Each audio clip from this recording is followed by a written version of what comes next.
Hi, and welcome back to Between Screenings. I'm joined again by Tom Percival for all your film chat.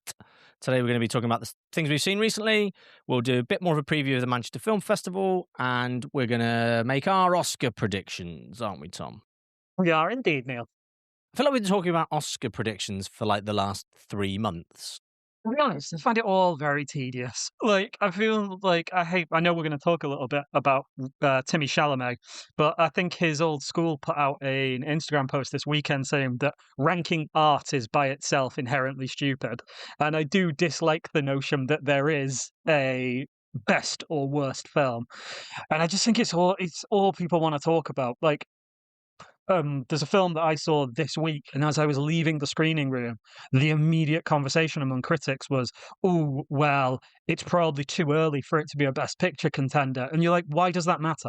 Like, this film should exist as a piece of art on its own merit. Why do we care?" I realize I'm an outlier in not giving a shit about the Oscars, but I just don't. And aside from occasionally putting eyes on a film that otherwise people wouldn't see, like Parasite, I'm just not that arsed. I'll be honest with you. I just don't care. No, I think, like you say, we watch a lot of films and we've probably seen most, if not all, of the Best Picture nominees and kind of make sure we do because we want to watch good films, not because we want to rank the Oscar movies and have a say in the conversation necessarily. I think the conversations around it's maybe too early is it? Sinners came out at the end of March, April last year, and that's in the conversations. I think, yes, there is a strategic corridor that people try and release in, but if your film's a banger, your film's a banger. Completely agree. And again, when we go through what we've seen, I'll talk a little bit more about the Sinners comparison with this movie because it was giving me those vibes. Right. Okay. Let's get into it, Tom. What have you seen since we last chatted? So I've seen 2 movies since we last chatted. I've seen Scream 7. I can do this review super quickly. Bag of shit. Genuinely one of the most disappointing things I've seen this year. But I know did quite well at the box office. did very well at the box office because essentially, They people paid would go, £7 million to get Neve Campbell back. yeah, basically, and I mean, I'm not gonna lie. When I saw this film, the killer took off the mask, and my mate, who was sat next to me, turned to me and went, "Who's that?" Um, it isn't what you want in a slasher movie. It's just clunky. Like it's everything you think the Scream reboot was gonna be. That's what this movie is. Just like lazy cliches. It's boring. Doesn't make a lot of sense. Just terrible. And I'll say this: what really annoys me about it is the kills in it are actually quite good in a way, and that means that just means everything around it irritates me more because it's like, oh, so you put in, you did try a little bit, but then you just couldn't be asked to finish it. It's like a student who is good, is smart, but then is constantly getting C's in their homework, and you as a teacher just get irritated with them. I don't know why I'm using a teacher metaphor. I have never been a teacher in my life. Maybe I'm appealing to you, Neil, but it just Maybe. pissed me off. Pissed me off, to be blunt. Well, I hope the other film you saw was better then. It certainly was, because I saw Project Hail Mary, the new Ryan Gosling sci-fi film, and I'm careful to avoid spoilers, even though the trailer literally gives away the big reveal of the movie. The sun is dying, and he goes on a mission into space to save Earth, basically. This is my favorite film of the year and seems likely to stay in my top 10, barring disaster. I've seen a lot of people sell it online. I mean, its Rotten Tomato score came out today. I think it's currently sat on 94%. So, done really well with critics. I've seen some people say it's a bit cloying. It's a bit too overly optimistic. I don't care. I really needed it. It's one of those sci-fi movies where, yes, there is peril, but you never think for a second that these people aren't going to get out of it. But it doesn't matter because you enjoy their company so much. I was moved to tears at points. I was thrilled at points. I had a fantastic time with it. It reminded, as I say, this is the movie that as I left, people were like, "Oh my God, that was incredible." It's a shame it's come out so early because it's going to get forgotten in the Best Picture race next year. I don't think it would ever have a chance because sci-fi is not one of the genres that people particularly enjoy.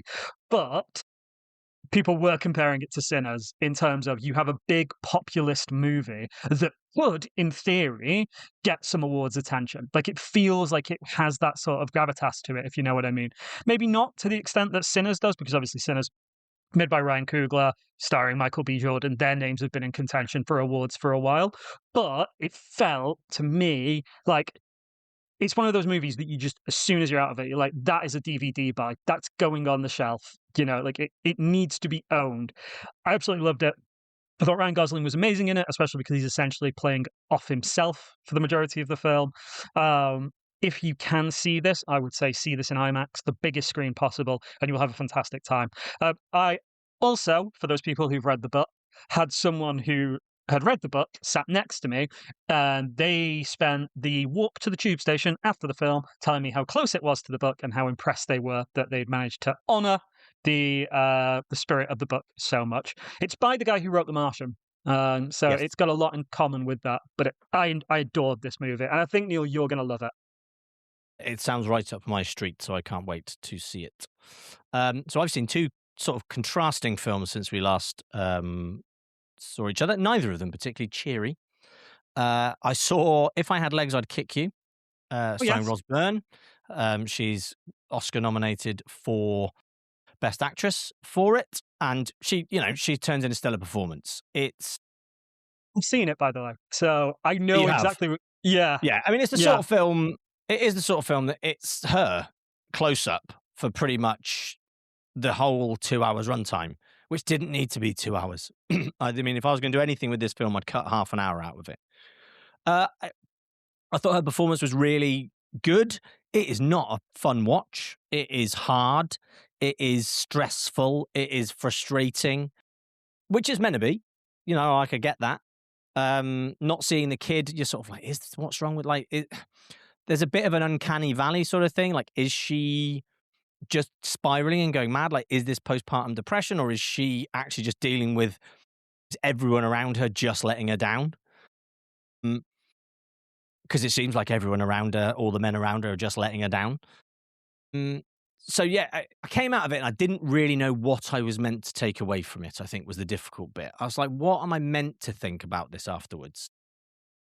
So it's one of those ones where I then spent some time reading about it online and things. No one really had a particularly good answer of what I was meant to take away from it. There were bits that just really frustrated me. Like there's bits at the end where her husband comes back and suddenly is renovating the house in the middle of the night. And I'm like, but I don't know any builders who'd work in the middle of the night all of a sudden. Like, none of this makes any sense. But is this meant to be like a figment of her imagination, or isn't it? Certainly She when was great. The film wasn't, I didn't think. I, I, I, I think the film is meant to be a little. Those moments are meant to make you question what are we seeing here, because she keeps looking into the hole in the ceiling, and there's what's up there, those types of things. I do agree it's a film anchored by a great performance that otherwise I don't necessarily think people would be that interested in. I mean, it's kind of a horror film. I wish it had done more of a horror turn in the third act. I wish it had gone full on, like when the guy falls through the hole in the ceiling and stuff. And she's, the bit where there are spoilers here, so please, if you haven't seen the film and you really want to watch it, don't. But there's a bit where she's pulling the tube out. Yes. Like those are sort of slightly body horror-y bits. And I think I wish it had just gone a bit more mad at the end, because I think that kind of would have been more fun, a bit more leaned into the horror. But it's not a bad film. It's not something I'll ever watch again because it's a bit too much. I'm kind of glad I saw it. Her performance, like you say, is great, but I don't think she'll be winning a Best Actress for it, because I think No. Jessie Buckley has got that sewn up just I to mean, mix you're right. Oscar chat in. Yeah. I mean, aside from the fact that Jessie Buckley tried to self-sabotage by telling everyone she hates cats, and then had to come out and explain that she doesn't hate cats, and because there's some major damage control going on there. You can't even say you just dislike cats nowadays, because it might No. affect your Oscars chances. That's Yeah, mad. you can't say anything. You can't say you hate the ballet. You can't say opera's boring. Anything like that will ruin your chances. Yeah, well, let's quickly talk about the Chalamet stuff then. I mean, I kind of get where he was coming from. I think the silly thing he said was that that's the reason he's not doing those things, rather than maybe that he couldn't because he doesn't have the talent or the determination to be a ballet dancer or an opera singer. But I think his general point of they are not something that the general population are interested in is kind of valid. Like they're not. They're niche. It is. That They are doesn't niche. diminish them as art forms, but they are more niche. No, I completely agree, and I think it speaks to. I think that the reason why this has caught on with people to quite the extent it has is that there has been a lot of talk about the arrogance that Chalamet is displaying during this year's awards season. And I actually don't see it, to be completely honest. I saw people criticizing him after the Screen Actors, the SAG Awards, saying like that there was a really arrogant speech. And I didn't really get what people were on about, to be honest, because to me, I thought he wasn't comparing himself to the greats. He was saying, "I wish these are the people I aspire to be," and I think if it had just been if this had been an isolated incident, people probably wouldn't have said anything. But the fact that it happened with this increasing narrative that Charmalet's gone off the deep end and he's smelling his own farts, like that's the type of like it's a narrative that's building, and this type of thing allows critics to come in and say, "Oh, he's gone mad. He's ranking art," and obviously, what he meant to say is movies have a wider appeal and are watched by more people. Like that's basic, and that's undeniable. Like we, I have never been to the ballet. I've never been to the opera, but I go to the movies 3 times a week. Do you know what I mean? Like it's more accessible. That's part of it, but it's more accessible because it's more popular. Um, Yeah, you don't have to learn anything to go and watch it. You can no, anyone with no knowledge can go in and enjoy it. And I don't know if that is the case with uh, ballet. I've been to the ballet, and I'm not. I can massively appreciate the technical ability of the dancers. I can massively appreciate the skill, the the years of work that have gone into it, and how unbelievable they are as performers. Do I really enjoy watching it for 2 hours? Sadly, not really. But I kind of feel like, is that because I don't know enough? I don't like. I'm not denigrating it in any way because I think it's really impressive. I just don't connect with it. And I think if he'd maybe framed it slightly differently, he'd have been all right. But it does seem like you know, rival studios do like to run slight smear campaigns against their competitors in Best Actor and Best Picture races, and he seems to have been quite an easy target recently. Because all you can attack Leonardo DiCaprio for is, well, guess all who? you can attack Leonardo DiCaprio for is the age of his girlfriends, because he doesn't let Yes. anyone know anything else about him. Yep, that's very true. Yeah, I But mean, every single I don't. studio, if they want to pick one of those Best Actor nominees, Timothy Chalamet, Leonardo DiCaprio, Ethan Hawke, Michael B. Jordan, or Wagner Moura, if you're picking one of them in 2026 to open your movie and get people in the cinema, I'm picking Timmy. I think that's a very fair thing to say. He's also he's the easiest, isn't he, to pick on of them, basically.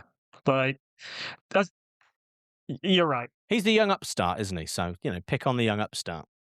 He is. What else have you seen this week, Neil? So I've also seen Wasteman, which follows on from me seeing Animal at the Berlinale, which was a young offenders prison drama. This is a adult prison drama. Tom Blythe is in it, and he is great as a sort of not very nice, but also nice kind of new prison cellmate of David Johnson. So David Johnson's suddenly discovers partway through the film that he's going to get out, and he can get out. But Tom Blythe's character is very much just making the most he can of his situation. So he's dealing drugs in prison. He's making sure he's got everything he needs. He's sort of the man inside.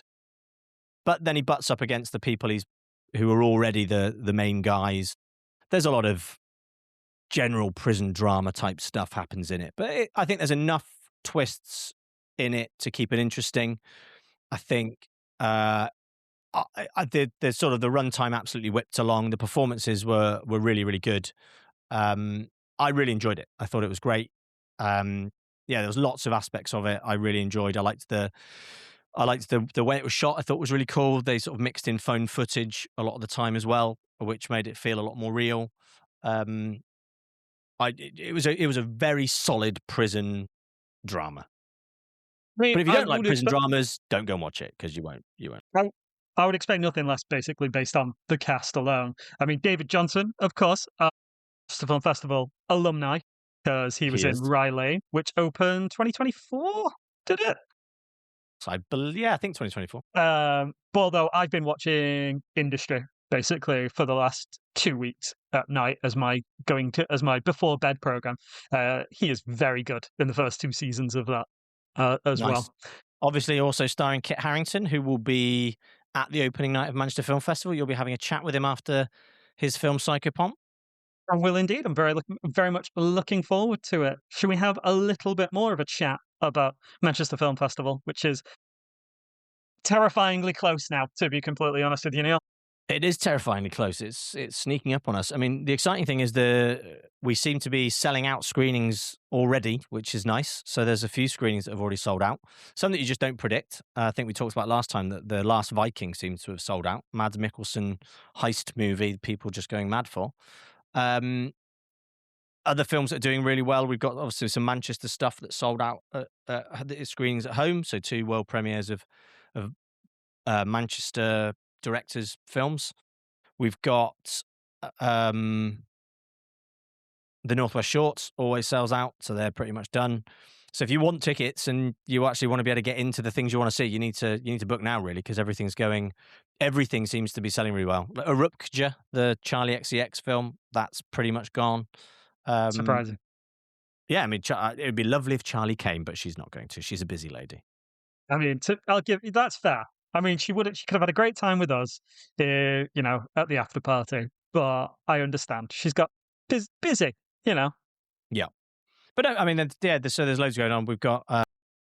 We've sold so far. Yeah, we're about 10% up on individual ticket sales from this point last year, and we're 25% up on pass sales from the entirety of Oh, last wow. year.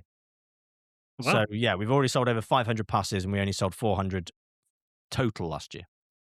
Jeez. So She's yeah, doing very crazy. well. It is all doing very well. And I'll be on. I did an interview with BBC Northwest tonight on Monday, so that'll be going out just before the festival. And I'm going to be on Nick Grimshaw's breakfast show on Six Music on Monday. Oh, you actually? You're Yeah, going to meet Grimmy? going to meet Grimmy on the phone. Oh, that's pretty cool. I mean, I'm quite nervous now because I've normally started watching the films at this point, but a Which, yes, you should combination have done.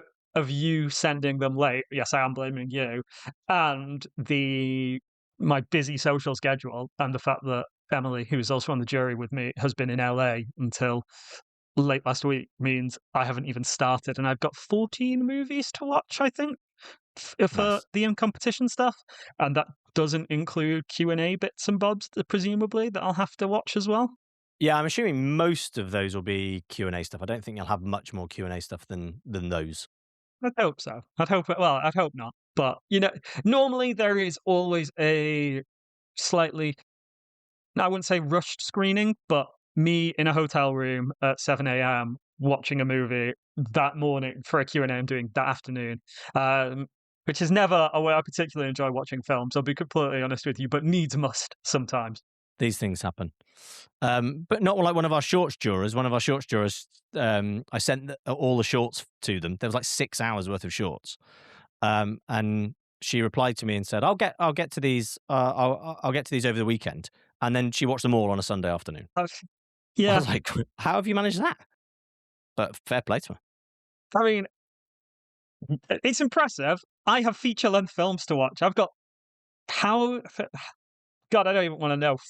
More than Must be 25 hours at least, I would have thought. 25 hours. So in fact, you know what? That's only a day. So it begins soon. Begins soon. Anyway, You can, of course, sit and watch some of them in the cinema, Tom. which I aim at, well, because I'm doing the Q&As for them, nothing gives me more anxiety than watching a film and writing notes. So I was actually having this conversation with a film critic the other day, which this may not be of interest to anyone except me and this film critic, but we were watching Wuthering Heights and they didn't have a notebook. And the other film critics out with us did have a notebook, and there was a philosophical debate about whether you are watching the movie properly if you're taking notes. Um, it was a really interesting debate to be in the middle of. Some people were saying like, no, I feel like you concentrating too much on keeping track of what's happening, so you lose track of what's happening. While the other person was saying, well, I can't remember what happens, like so I write down quotes to trigger memories as I'm watching it.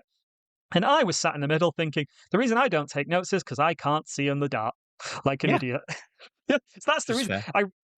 I write over myself while I'm doing it, so I don't take notes. Talking about Wuthering Heights, my wife saw Wuthering Heights last week. Oh, yeah. She wasn't a big fan. No, I can imagine. My sister went to see it the other week, and she similarly was like, "Why did you recommend that to me?" And I was like, "Well, thought you might enjoy it." Turns out I was very wrong. Yeah, I think she really wanted to enjoy it, and she thought visually it was a treat. Yes. But in terms of the story itself, it was just a bit all over the place and a bit dark.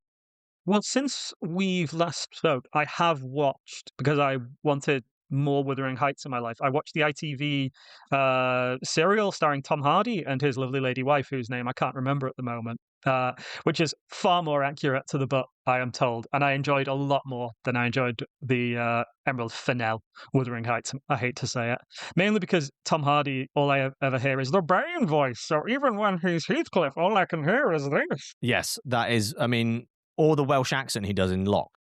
Yeah. Oh yeah, yeah. Forget his Welsh accent in Lock. We're going to carry on, but my screen has just decided to turn off, Oh, die. I can Um, still see you. You do look slightly confused. I mean, I feel slightly confused. I know it. Yeah, no, it's definitely not happy about something. It's because I tried to Google Wuthering Heights, Tom. It went, no, you're not looking at any nonsense about this film. You spoke about it enough. It's been out for over nearly a month now. Stop talking about it. Uh, sh- shall we very quickly go through our Oscar picks then, as the ceremony is this Sunday? I don't think we should So, do everything. best picture. Let's start at the Best top. best picture. Should we do what we want to win and what we think will win?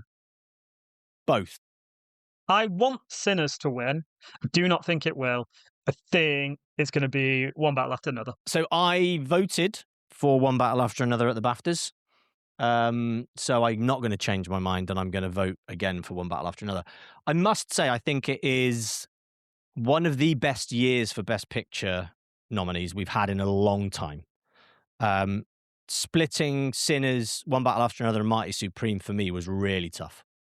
Yeah, I mean, like, I think with the exception of F1, which we've spoken about at length, a Which I movie do we both, still like. yeah, we still like it, but it's not a Best Picture movie.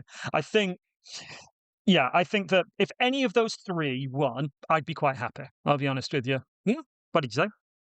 Sorry, I thought you said something. Oh no, I said if any of those three won, I'd be quite happy. Yeah, exactly.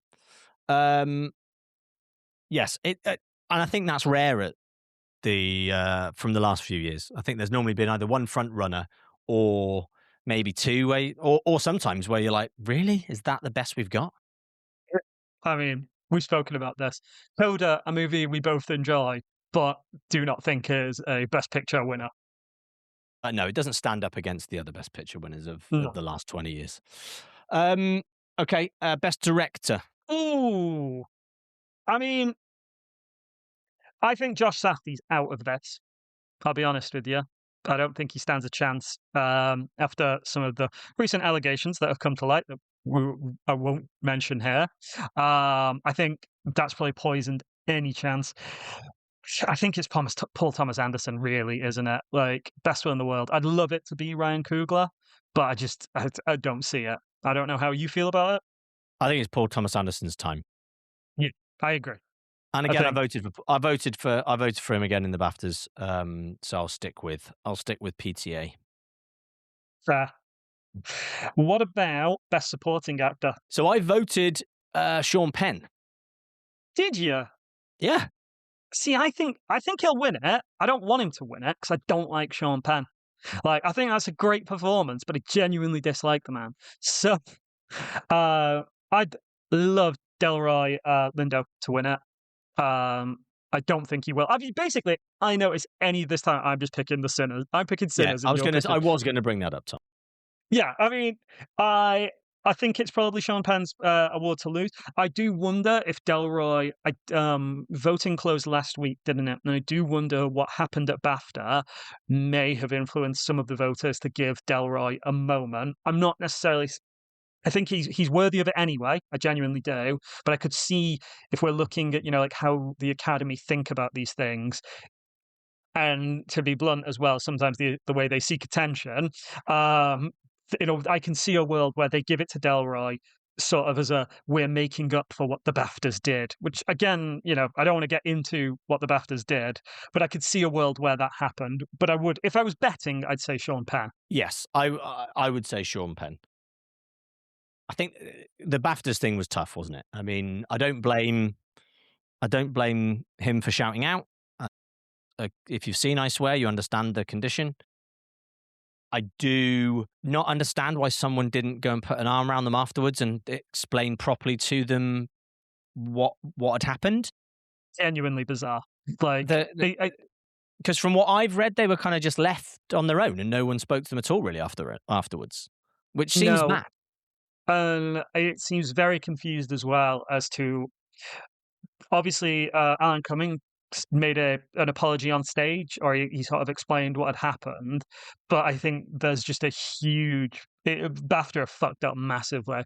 In part by not explaining ahead of time what had happened, by not apologizing the moment it happened to them directly, and just I believe, what's his name? Is it John Davidson? Yes. He said, "Why was there a microphone put near him?" Do you know what I mean?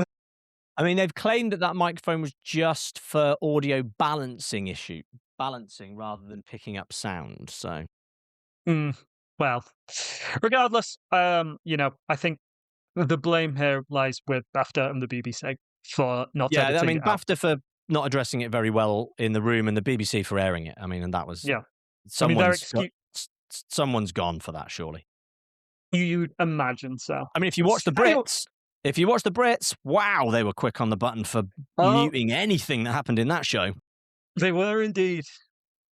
After the watershed, and you can't say S or F. It was mad. Let's go on to Best Supporting Actress. And I do think for once, I'm not voting for Sinners. As much as I love Wunmi. I think this is a tough one. I think it'll go to one other One Battle After Another actresses. No. Do you think? I think it's between Wunmi and Amy Madigan from Weapons. I don't think the Academy will go for Amy Madigan. Do you not think? I think they're too serious. Are you telling me that that's not so serious? Yeah. I think Wunmi will win this one. I do, which is why I feel easy to say I want Amy to win, because I don't think she will. But I think Teyana Taylor, I don't know, I just don't see it. Okay. We're going to look back on this in a week, aren't we, and be like, wow, we really got that wrong. Who would have thought Elle Fanning? Okay, best actor then. So, realistically, is Leo the favourite again? I don't know. I think we've previously said it was Chalamet's to lose. I thought it was Chalamet's to lose, but so obviously we were addressing before what the comments he made about ballet and opera, and he made them after Academy voting had stopped. So so they shouldn't have impacted this at all, to be honest. It's just, I don't know. I see a world where Leo wins it. I want Leo to win it. I want Michael B. Jordan to win it. But Michael B. I was reading something today, and people were saying like Michael B. Jordan's is good in Sinners, but he's better in everything else that he's made, which I don't necessarily agree with, because they were saying he's better in Fruitvale Station and Creed and Black Panther, which I don't agree with. I'd like Michael B. Jordan to win it. I fear it will fall into the it's a horror movie, it's not a serious film type trap that you foresee for Amy. And I could see a world in which you know what? I just don't know, because everyone even Wagner Moura of In the Secret Agent, a movie I didn't really like that much. I could see he's fantastic in it, and I could see a world where he wins. Like this is I think it's a very, very close category for me. I don't know who will win, to be honest. I could any of them. No, I think that's probably one of the tighter categories in terms of it could be one of 3 or 4 of them. Because you could say, right, well, Timmy is the favourite, but then you only need some strategic voting one way or the other, and all of a sudden it opens the field up to Michael, Ethan, Wagner. Then, and that's how you get something like Coda winning. Yeah. None of us saw it coming, and it's because most people put it as their second or third choice that year, and it just stacked up enough votes that way, and Kate snuck in through the back door. And I could see a world in which people want to unthrone Timothy, so that lets like Ethan Hawke win, or as I say, Michael. Yeah, and I think we've already covered Best Actress. Yeah, it's Jessie Buckley's, isn't it? Like, yeah, I mean, if it's not, I'll be absolutely blown away. It's definitely not going to be Emma. Though she doesn't like cats. Even though she doesn't like cats and made her husband get rid of his cats before they moved in together, which she has since denied. We should say she's since said that didn't happen, but she's made an enemy of the internet and me. But dogs are better than cats, so that's all we need They're to know. not, Neil. They're not. They are, Tom. I do feel that we should very quickly address Best Animated Feature, mainly because I want K-pop Demon Hunters to win. I'll be surprised if it doesn't. It's not going to be Elio, is it? Let's be honest. No, it's not going to be Elio. Elio was not good. Elio, no. Zootopia/Zootropolis 2. Obviously the highest grossing amongst them, but it's not a best. It's not doing anything. It's not doing anything new, is it? It's a booger. Like it's. I mean, is the other one up for nomination? Arco. Yes. Now I've not seen that, and could that do a flow and come out of nowhere and win the award? I feel like This is, I'm showing my ignorance here around the animated movies, but I saw everywhere in the build up to, to the Oscars. Yes, true. Whereas with Arco, I've not heard of it. I'll be honest. Like, I'm sure it's great. Like, I'm sure I'll watch it in a year or so and be like, wow, that actually was better than K-pop Demon Hunter. I just feel that, like, K-pop Demon Hunter, the Oscars like to be populist at times, as much as we say they don't like to be. They like these moments, and K-pop Demon Hunter is arguably, even though Zootopia 2 was bigger, they had the biggest box office, that's only because someone at Netflix messed up and didn't put it in cinemas. Yeah. I mean, we can't. There's no contest for Best Original Song, surely. No, absolutely not. It's golden. Yeah, I mean, just in case anyone wasn't aware, there's a song called Golden from K-pop Demon Hunters. It would be mad if that didn't win. No, it's golden to win. Presumably they'll sing it. I should imagine that's probably already been announced. It shows how much attention I pay to the actual ceremony. I mean, I hope the ceremony is more interesting than the BAFTA ceremony, because I did think the BAFTA ceremony was pretty dull. I think they're all pretty. I think there hasn't been. This makes me sound deranged, I'm aware. Ever since the Oscars slap, basically, award ceremonies have felt very tame. Yeah, I like it. I like Alan Cummings. He's a good actor. I'm sure he's a good host on Traitors in America, but I don't think he was the right host. I think you need a stand-up. You think you need someone with a bit of energy? I think you need a bit of lightness, a bit of comedy, someone who's not going to take it too seriously. Because I think the problem is when these awards things take themselves so seriously. I understand it's serious for the industry, and as when I'm casting my votes and watching the films, I take that very seriously. But the awards itself, whilst serious and whilst we're celebrating the best in the industry, you need a bit of lightness to that as well to appeal to someone watching on the BBC That's why I think who isn't having in the some, industry. but that's why I'd say having someone like Conan O'Brien, I think he could do a good job. I think he's a very funny guy. I've enjoyed some of the skits that I've seen him filming and putting out on Instagram and TikTok this week. I could see him doing a decent job with it. I wasn't sold on Alan, I'll be honest with you, but that's because I miss David Tennant. I don't think David Tennant was a great presenter for it. I think you need someone who's going to bring a bit of levity to it, who can balance that sort of seriousness and levity. Who would you pick? British-wise, I mean, not Ricky Gervais. He did a great job at the Golden Globes, but I don't think he's the right fit for a BAFTA. No. I think probably a bit too far that way. Get Ant and Dec on there. No, they do the Soap Awards. I think it's tough. It's tricky, isn't it? You kind of want someone from the world of film. I mean, Jack Whitehall didn't do a horrendous job on the BAFTA. I thought he was good at Brits. I thought he was good at the Brits. And I think he would do the BAFTAs very differently to how he does the Brits. And he is a serious actor. I think someone like him would be a great shout. I mean, he was literally the one I was thinking of. I think he did a good job at the Brits. I think he's got enough industry sort of like pull. He's made Disney movies. He's made, he's done loads at this point. He's made documentaries with Netflix. Like, he's a figure in the industry. Like, I'd pick him over Ant and Dec any day of the week. Yeah. I mean, or Graham Norton. I'd love Graham Norton to do it, but I just don't think. I think, yeah, you know what? He would be good. Like, I was trying to think, like, is it the same skill set though that he uses in his chat show? No, but he's been a presenter. He's presented before. Like, it's not outside of his skill set, is it? Eurovision. Yeah. When he's clearly drunk on clearly had a glass of wine. I won't say he's drunk because that's libelous, but he's, maybe had a wine or two before he starts filming. So I just think you need a bit more levity to it. I think the BAFTAs didn't have any music, seem to have any music either, or something just to break it up. I think you need something just to lighten it. The BAFTAs is because I used to report on the Oscars back in the day when the ceremony would run for 6 hours, and you'd just be like, "End this now." But I would say that BAFTA has always been, but it's a tight 90 minutes is what we see of the ceremony, of what they actually broadcast. Maybe you could go to 2 hours and have a musical act or two, throughout, rather just lighten than it up a bit. Yeah, you don't need the full skits that the Academy like to put in. I'm banning them. I don't know about skits. The pre-recorded skits. I think don't, and I think the one at the start of the BAFTAs was excruciating. Yeah, it wasn't good. But again, that's not Alan Cummings' fault.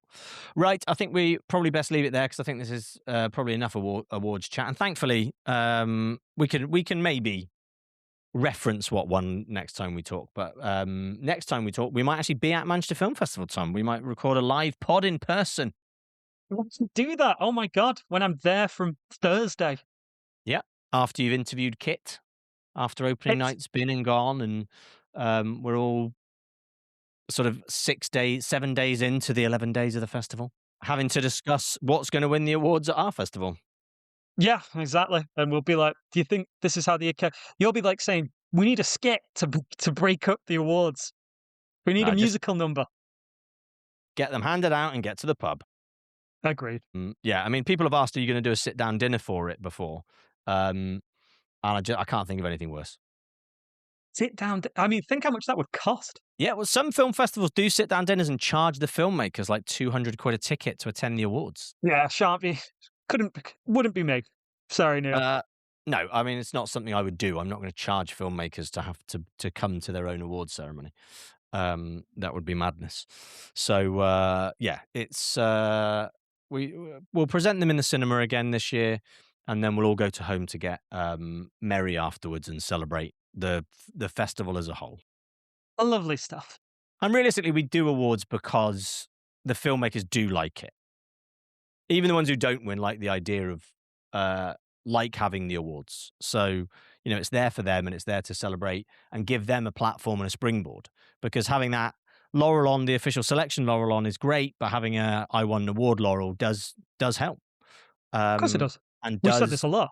add gravitas to your film and opens up those doors for those conversations with sales agents and distributors. Everyone wants a buzzy. Everyone wants, and it's also a beautiful little trophy to put on your shelf. It is indeed. I've got one myself. Cool. Right. Well, we will leave it there, Tom. Fantastic chatting to you as always. Catch us wherever you get your podcasts, and we'll see you next time between screenings. Bye.